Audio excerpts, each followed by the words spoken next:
Have you ever been told that your dream is impossible? Have you ever felt the pain of being rejected not once, not twice, but dozens of times? What if I told you that the person who built one of the world's most powerful companies was simply the person who knew how to fail better than anyone else? His secret was not genius, but the ability to keep walking after every single door was closed. In our lives, we all carry the fear of being small. We look at the world and see giants, and we think, I am just ordinary. Maybe you're working hard to learn English, but every time you speak, you worry about grammar mistakes. This fear of error stops you. Maybe you feel stuck in a job or a situation where you feel no one sees your true value. You feel invisible. We confuse a moment of failure with a life of failure. We allow confusion about our path to create stagnation. This feeling of not being enough is the heaviest weight we carry. It makes us hesitate. It makes us quit. But what if the greatest leaders did not avoid this feeling? What if they simply learned to live with it and used it as fuel? The journey of Jack Ma teaches us a profound truth about human endurance. It teaches us that success is not about avoiding problems. It is about having the strength to face a new problem every single day. Real strength is built in the silence between failures. It is the wisdom to see that a closed door is simply a guide leading you to another path.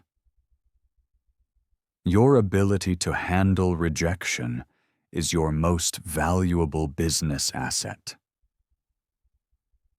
Our story begins in the city of Hangzhou, China, in the 1960s.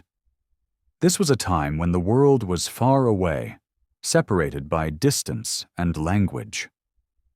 Jack Ma was born into a humble family. His parents were traditional performers of pingtan, a storytelling and ballad art. He grew up understanding the power of communication and narrative. But as a boy, he did not look like a revolutionary. He was small. He was thin. And he struggled greatly with the school system. In China, the university entrance exam, the Gaokao, is the key to the future. It demands high scores, especially in mathematics. When Jack first took this exam, he failed badly. He repeated the exam. He failed again. He struggled intensely, especially with mathematics. It was not a small failure. It was a devastating setback in a culture that values academic success above all else. Imagine the weight of that disappointment. At that time, many people around him believed that a university education was simply out of reach for him. They advised him to settle for a trade, a safe, practical path. But Jack had a fire inside him, a curiosity that tests could not measure. This fire was his passion for the English language. When he was a teenager, China slowly began to open up to the outside world. Tourists started to arrive in his city. Jack saw an opportunity where others saw only strangers. Every morning, for 9 long years, he woke up early. He rode his bicycle for almost an hour to the main hotel area near the West Lake. He was not paid. He was not required to be there. He offered foreign tourists free tours of the city. He did not want money. He wanted to practice his English. Think about that silent discipline. 9 years of self-imposed, unpaid work just to learn. He learned more than words. He learned a new way of thinking. He learned about the world. He made friends with people from other cultures, like the Morleys from Australia, who later became pen pals and lifelong supporters, even giving him the simple name Jack. This persistence finally paid off. After multiple attempts, Jack finally scored enough to enter a local teachers' college. It was not a famous, top-tier school. It was simply the beginning. He never gave up on the path, even when it was the hardest way. After graduating, Jack went out into the professional world, and the professional world told him no.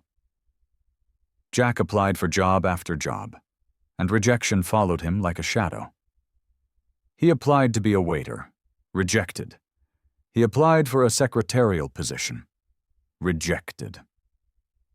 The most famous story comes from when an American fast food chain came to Hangzhou. He tells the story that 24 people applied. Almost everyone was hired. Jack was the only one rejected. This was not just failure. This was a specific rejection.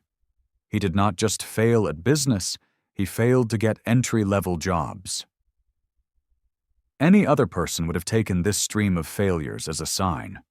I am not meant for success. But Jack had internalized the lesson of the long bicycle ride. Persistence is a choice, not a talent. He eventually became an English teacher at his former college. He was funny, he was energetic, he was deeply loved by his students. He earned a very modest salary as an English teacher, but he was fulfilled because he was doing what he loved, communicating and inspiring. He found satisfaction in the work, not the income. In 1995, the world changed for Jack. He traveled to the United States as a translator. There, in Seattle, he saw a machine connected to a network that was completely new. He saw the internet. He was nervous to touch the computer. He thought he would break it, but his friend persuaded him. Just try it. Jack typed the word beer. The screen filled with data and images from Germany, America, and other countries. Then Jack typed China. The result? No data found. At that moment, everything became clear. China, a vast, dynamic country, was invisible to the modern world. Jack did not see a lack of technology. He saw a gaping hole that needed a bridge. He saw a mission. He returned to China immediately with the idea to use the internet to help Chinese companies. He started a small venture called China Yellow Pages. He struggled intensely. The technology was slow. The market did not understand the need. He had to battle bureaucracy and disbelief. His first business struggled, and he eventually moved on. He had to step away and work for a government-linked company in Beijing. He was miserable. He was 35 years old. He had failed in academia, failed to get a simple job, and failed at his first attempt at a business. But the vision was still burning. In 1999, Jack made the decision that would define his life. He quit his safe job in Beijing and returned home to Hangzhou. He gathered his friends and former students, 17 of them, in his small apartment. The apartment was in Lakeside Gardens. It was cramped. They were poor. They had no money. They had no real technology. Jack stood up and gave a speech that was part vision, part philosophy. He did not talk about how much money they would make. He talked about their enemy and their mission. He told them their competition was not local, but the giants of Silicon Valley. He told them they were going to build a company that would last more than a century.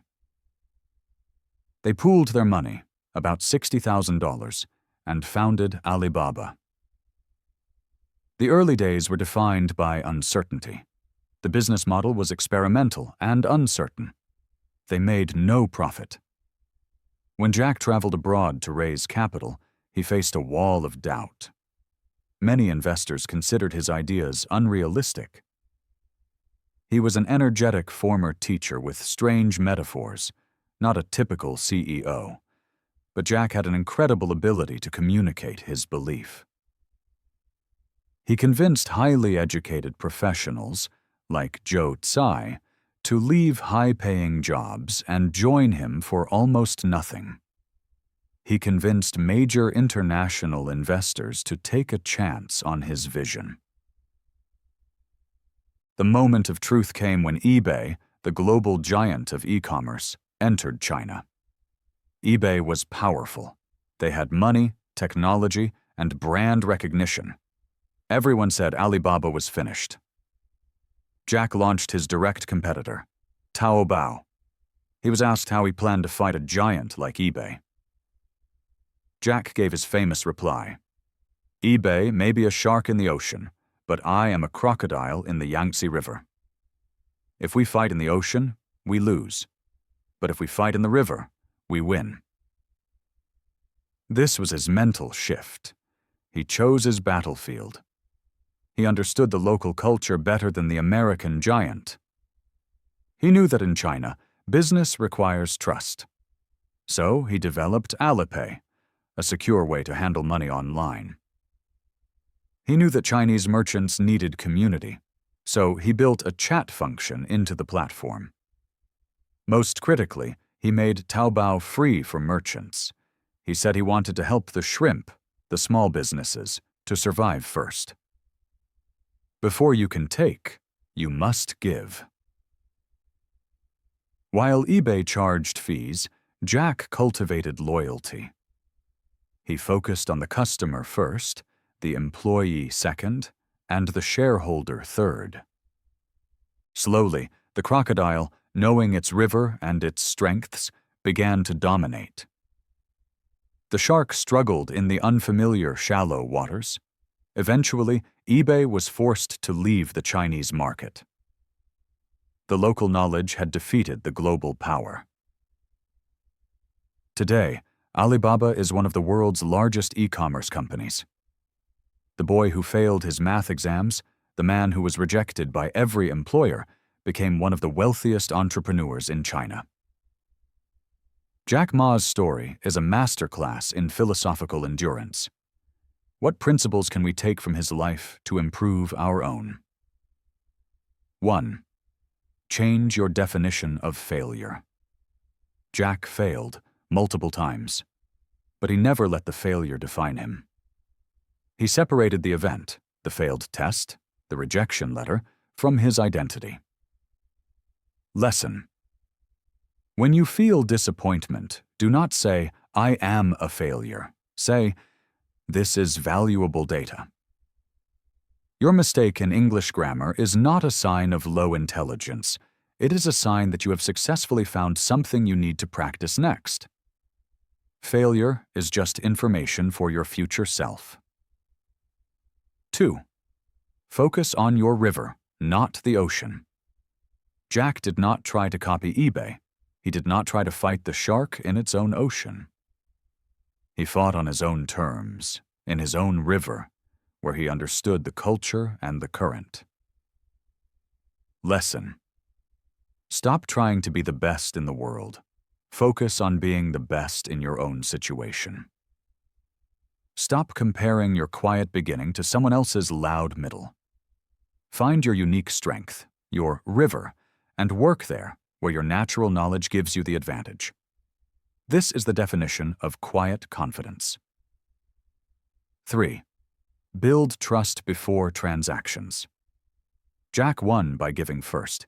He built trust before he tried to make a profit. He served the shrimp, the small merchants, and their loyalty became the foundation of his company.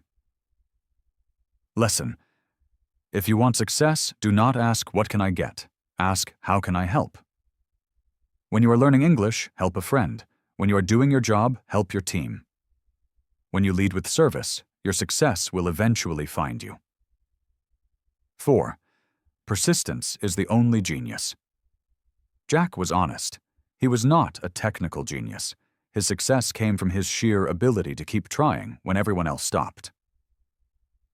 Lesson. If you are not the smartest person in the room, be the most persistent. Consistency and discipline, applied daily, will always beat random, spectacular effort. Do a little bit of work toward your goal every single day. That is the quiet strength that builds empires. Jack Ma reminds us that the journey is never easy. He said, "Today is brutal, tomorrow is more brutal, but the day after tomorrow is beautiful. However, the majority of people will die tomorrow night." This is not a warning to fear. It is a promise of hope. It means that the difficulty you feel right now, the frustration with learning, the stagnation at work, the fear of the next step, is just tomorrow. It is temporary. Your job is to simply survive the night. Your only requirement is to keep moving forward quietly, with discipline. The beauty is waiting for you, but you have to be there to see it. So, my friend, if you feel small, if you feel rejected, remember the crocodile. You don't need to be the biggest. You just need to know your river, keep swimming, and refuse to let the darkness of tomorrow stop you from reaching the day after tomorrow. Thank you for spending your time with English for Thinkers. If you'd like to continue this journey together, you can subscribe to the channel. Learn through stories. Grow through listening.